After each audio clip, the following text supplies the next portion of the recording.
Gold के कुछ previous level उनके बारे में बताऊंगा कि वहाँ पर हमने किस तरह अपनी एंट्रीज को प्लान करना था और कौन कौन से लेवल से हमारे पास, जो कि लास्ट थर्सडे वाले दिन मैंने आपको बताया था। अगर गोल्ड हमें इन लेवल पर मिलेगा तो हम यहाँ से गोल्ड में बाइंग की या सेलिंग की पोजीशन को एक्टिव करने की कोशिश करेंगे।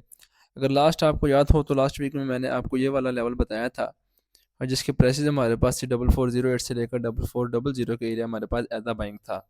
मैंने कहा था जब तक गोल्ड इस लेवल को ब्रेक नहीं करता तो हम यहीं से गोल्ड में एज अ बाइंग साइड को प्ले करने की कोशिश करेंगे। बट गोल्ड ने क्या किया, यहाँ से कुछ पिप ऊपर ही हमें बाइंग साइड का मोमेंटम दे दिया। तो गोल्ड ने हमारे नीचे वाले लेवल को टैप नहीं किया, तो फिर इस सूरत में हमारे पास कैसे बाइंग होनी थी, किस तरह हमने अपनी बाइंग की पोजीशन को एक्टिव करना था। ये मेरे पास 5 मिनट का चार्ट है। जैसे ही गोल्ड ने इस लेवल पर मुझे स्पाइक नहीं दी तो गोल्ड ने ऊपर अपनी रेंज बनाना स्टार्ट कर दी। इसमें दो ही सिनेरियो क्रिएट हो सकते थे कि या तो गोल्ड नीचे वाले एरिया पर स्पाइक देता हमें, यहाँ पर हम अपनी एंट्री को प्लान कर लेते, या फिर गोल्ड अपने इस जो रिसेंटली हाई लगाया था, इंटरनली हाई था जो कि एज अ रेंज हाई, उसको ब्रेक करे, और जो लास्ट हमारे पास ऑर्डर ब्लॉक विद एफ होगा तो उस एरिया से हम अपनी बाइंग की पोजीशन को एक्टिव करें। तो गोल्ड ने क्या किया, अपने ऊपर वाले एरिया को ब्रेक किया। जैसे ही गोल्ड ने अपने ऊपर वाले एरिया को ब्रेक किया तो हमने छोटे टाइम फ्रेम पर, जो M5 का हमारे पास टाइम फ्रेम था, यहाँ पर अपने ऑर्डर ब्लॉक विद एफ जो हमारे पास एरिया था उस एरिया को मार्क कर लिया, और हमने यहीं से अपनी बाइंग की पोजीशन को एक्टिव किया। और इसमें जो हमारे पास टारगेट था वही जो एरिया जो कि छोटा टाइम फ्रेम था, तो इसकी लिक्विडिटी को हमने कैप्चर करना था। इसकी लिक्विडिटी यहाँ पर क्लियर हो रही थी, यहाँ पर कैप्चर हो गई सारी। तो फिर ये वाला एरिया हमारे पास एज अ सेलिंग था, तो इसी एरिया से गोल्ड ने एज अ सेलिंग रिजेक्शन हमें अच्छी खासी डाउन साइड पर मोमेंटम दे दिया। और हमारे पास ये वाला एज अ बाइंग एरिया था। तो इस बाइंग एरिया को जैसे ही गोल्ड ने ब्रेक किया तो फिर इसी के रीटेस्ट पर हमारे पास अगेन गोल्ड में सेलिंग थी, तो यहाँ से सेल की पोजीशन भी एक्टिव हो गई थी। तो यहाँ से हमें अच्छा खासा reward as a sell side पर भी मिल गया। और अगर लास्ट याद हो तो ये वाली लाइन मैंने आपको ड्रा करके दी थी, 4350 का एरिया हमारे पास था एज अ बाइंग। मैंने कहा था गोल्ड में ये वाला एरिया भी हमारे पास एक as a rejection wick area रहेगा, पिन पॉइंट एरिया हमारे पास। इस एरिया से भी हम बाइंग की एक्टिव करने की कोशिश करेंगे। तो आप देख सकते हैं किस तरह गोल्ड ने यहाँ से हमें बाइंग का मोमेंटम अच्छा खासा एज अ बाई साइड पर दिया, और जो हमारे पास मेन टारगेट्स थे गोल्ड ने ऑलमोस्ट उन्हें हिट कर दिया। तो नेक्स्ट क्या सिनेरियो हो सकता है, गोल्ड में कौन से लेवल हमारे लिए परफेक्ट रहेंगे सेलिंग और बाइंग के लिए, वो फिर वीकली एनालिसिस की वीडियो में मैं आपको बताऊंगा कि कौन से हमारे पास वीकली लेवल्स होंगे एंड कौन से हमारे पास डेली लेवल होंगे। आज की इस वीडियो में हम फंडामेंटल को एनालाइज करेंगे कि आने वाले नेक्स्ट वीक में हमारे पास कौन कौन से फंडामेंटल्स हैं, अगर गोल्ड हमें उन लेवल पर उन दिनों में किस तरह का मोमेंटम हमें करता हुआ नज़र आएगा। तो तमाम चीज़ें आपको डीपली बताने की कोशिश करूँगा। तो जैसा कि आप देख सकते हैं कि मंडे वाले दिन हमारे पास गोल्ड में एक न्यूज़ है, फ्यूचर पॉल्स पीक है जो कि 7:30 बजे, जो कि गोल्ड को वोलेटाइल रख सकता है मंडे वाले दिन।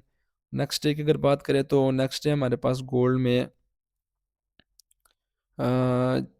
7 बजे हमारे पास जॉब्स ओपनिंग का डाटा है, जो कि गोल्ड में मोमेंटम क्रिएट कर सकता है। वेडनेसडे की अगर बात करें तो वेडनेसडे वाले दिन हमारे पास 5:15 पर अच्छा डाटा है, जो कि गोल्ड को अच्छा वोलेटाइल भी कर सकता है। एनवाई सेशन के बाद हमारे पास फर्स्ट यही एरिया डाटा रहेगा, ADP nonfarm employment change का डाटा है हमारे पास, and second core retail sales है, एंड रिटेल सेल्स हमारे पास गोल्ड में अच्छा डाटा रहेगा वेडनेसडे वाले दिन। तो वेडनेसडे वाले दिन हमारे पास हाई इंपॉर्टेंट दिन रहेगा कि गोल्ड को अच्छा मोमेंटम करवा सकता है। फिर 7 बजे हमारे पास आईएसएम मैन्युफैक्चरिंग पीएमआई का डाटा है, जो कि गोल्ड के मोमेंटम में अच्छा खासा वोलेटिलिटी ला सकता है। तो लास्ट थर्सडे एंड फ्राइडे की बात करें तो थर्सडे वाले दिन हमारे पास गोल्ड में 5:30 बजे अनएम्प्लॉयमेंट क्लेम्स हैं, जो कि गोल्ड में ये भी मोमेंटम क्रिएट कर सकते हैं, लेकिन वो हाई प्रोबेबिलिटी का चांस नहीं होगा। एनवाई सेशन ओपनिंग के बाद 10 ही गोल्ड में डाटा है तो मोमेंटम क्रिएट होगा, लेकिन वो हाई डाटा एक्सपेक्टेड नहीं है। तो लास्ट अगर फ्राइडे की बात करें तो फ्राइडे वाले दिन हमारे पास average hourly earning, non employment and unemployment claims का डाटा है, जो कि गोल्ड में वोलेटिलिटी क्रिएट कर सकता है। गोल्ड अच्छा मोमेंटम हमें नजर आएगा गोल्ड में लास्ट फ्राइडे वाले दिन। तो जो हमारे पास मोस्ट इंपॉर्टेंट दिन रहेंगे आने वाले वीक में वो कौन कौन से हैं, हम फर्स्ट जो हमारे पास डे है मंडे से स्टार्ट करते हैं। मंडे जो हमारे पास है वो भी अच्छा दिन रहेगा गोल्ड में, अच्छे न्यूज़ हैं 7:30 बजे। तो मंडे हमारे पास अच्छा डाटा है, मतलब आने वाले वीक में तमाम दिन हमारे पास अच्छे रहेंगे, जो कि गोल्ड में वोलेटिलिटी क्रिएट रह सकती है। तो वो गोल्ड हमें इतना बोरिंग नहीं दिखेगा, जैसा कि लास्ट मार्केट कर रही थी कि काफ़ी बोरिंग भी थी। तो इस तरह की बोरिंग हमें नहीं नज़र आएगी, गोल्ड में वोलेटिलिटी क्रिएट होती हुई हमें नज़र आएगी। तो आई होप चीज़ें तमाम क्लियर एंड डीपली मैंने समझा दी है। जिस चीज़ की आपको समझ नहीं आती तो अगेन वीडियो कमेंट सेक्शन में बता सकते हैं, मैं चीज़ें अगेन आपको और रिसेंट अब अगेन मैं आपको चीज़ें डिटेल से बताने की कोशिश करूँगा। आई होप चीज़ें अब क्लियर होंगी। वीडियो को ज़रूर लाइक करें, चैनल को सब्सक्राइब करें ताकि इसी तरह की इन्फॉर्मेटिव वीडियोज़ आपके साथ डेली बेसिस पर शेयर की जाए, और चैनल को आगे से आगे ज़रूर शेयर करें।